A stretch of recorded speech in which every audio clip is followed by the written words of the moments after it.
It's recording now. We're team one. I'm Candace Opie. I'm Sarah Rashid. I'm Preston Landis. I'm Sean Robinson. And I'm Ethan Sanders. So currently, the Leadership and Initiative Conference is having issues retaining members for the org, and LNC is basically a three-day event where high school seniors that have been accepted into Mays Business School, they come to A&M and they get to experience what it's like to be a student here and learn all about what makes A&M great. But the problem with that is that the Leadership and Initiative Conference does not have a solid way for these high school seniors to matriculate into A&M and join the organization as well. So Team One's proposal aims to provide Link with new ways to retain and keep members active using prominent research methods such as interviews with the president of Link and the president of TANZA, which is a similar organization. Furthermore, we compiled secondary research to support our claims. All right, so first I'm going to go into the methods that we used within this research. So just to tell you guys about the task. So the first task that we had was to discover the current situation and methods used by the organization. So this was just a way to get background information on Link and what they've been doing right now. And for this task, we interviewed Miranda Doremus, who is the current director of the organization, and we talked to her to find out information about what they've done in the past, current efforts they have for retention, what their rates currently are, where they would like to see that, and what they kind of just see as successful retention. Next, our task was to outline ideas from investigating TANZA. So TANZA is a similar organization at Texas A&M, and they have high retention rates. So we decided to interview their president, Trinity Garcia, and talk to them about what methods they use and how that retains their members so that we could implement that and help Link with that as well. Next, we examined organizations and saw how they use social media.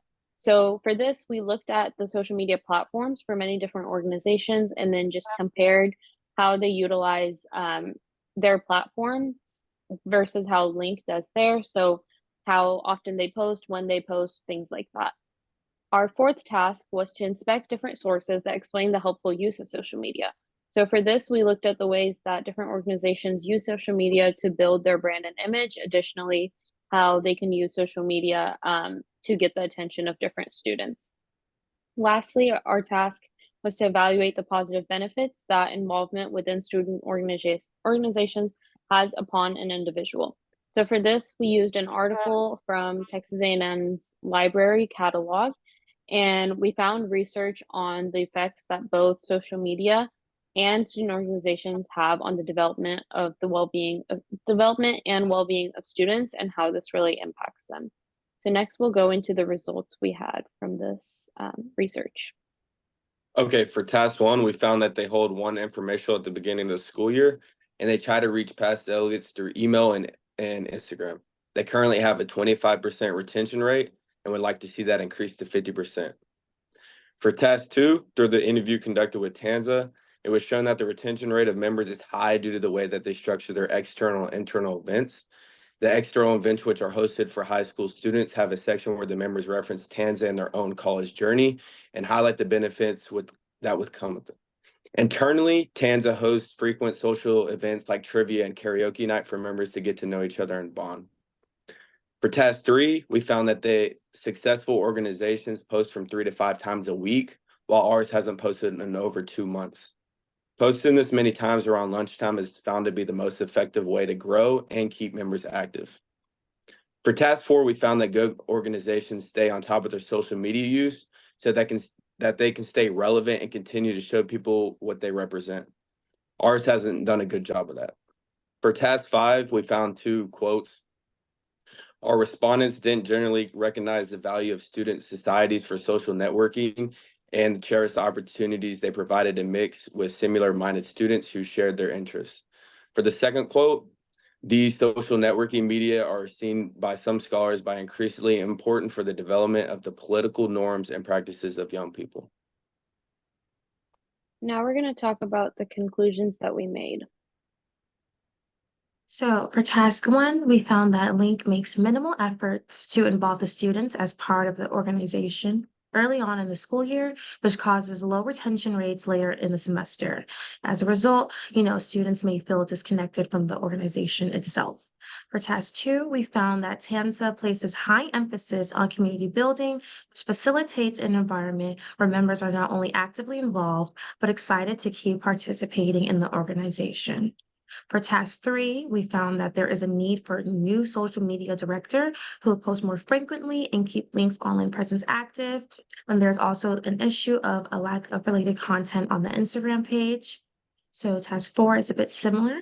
Link's brand building is weak, which causes disinterest from their targeted audience, and organizations with a clear, dedicated brand have higher engagement. For task 5, we noticed that the use of social media on campuses is a social norm that allows for students to fit in and adjust to their college societies. This just aids in a healthier environment for students to develop.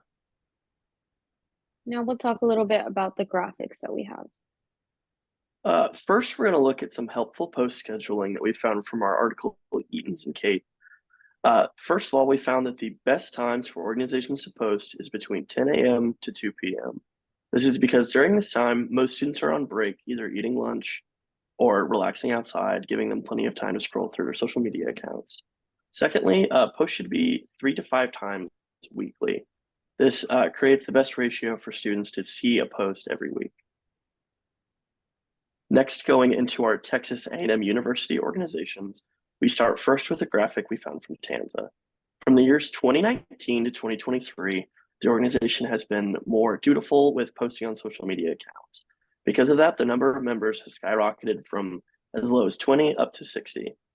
Looking next into Link, we see their 2023 to 2024 student composition, seeing that around 50 students were conference delegates the year before, but now only around 10 to 12 students are freshmen that are involved in the organization, meaning that not enough students are staying involved after attending the conference. Finally, we look at student time spent on social media, which is a graphic of information found in the Kellenic article. We see that less than 1%, or I'm sorry, 3.8% spend less than 1 hour on their social media accounts a day, with 1 to 2 hours a day spent by 23.2% of students. 47% of students spend 3 to 4 hours on social media, and 26% spend more than 5 hours. This means that over 50% of the student body is on social media for more than 1 hour a day. Now we'll talk about our recommendation. We recommend that the Leadership and Initiative Conference spend more effort on social media marketing and outreach. The organizations that put a lot of time and thought into their marketing are the organizations that are the most successful. They could host different events such as trivias, socials, karaoke, and picnics, and this would be a great way for the community to engage.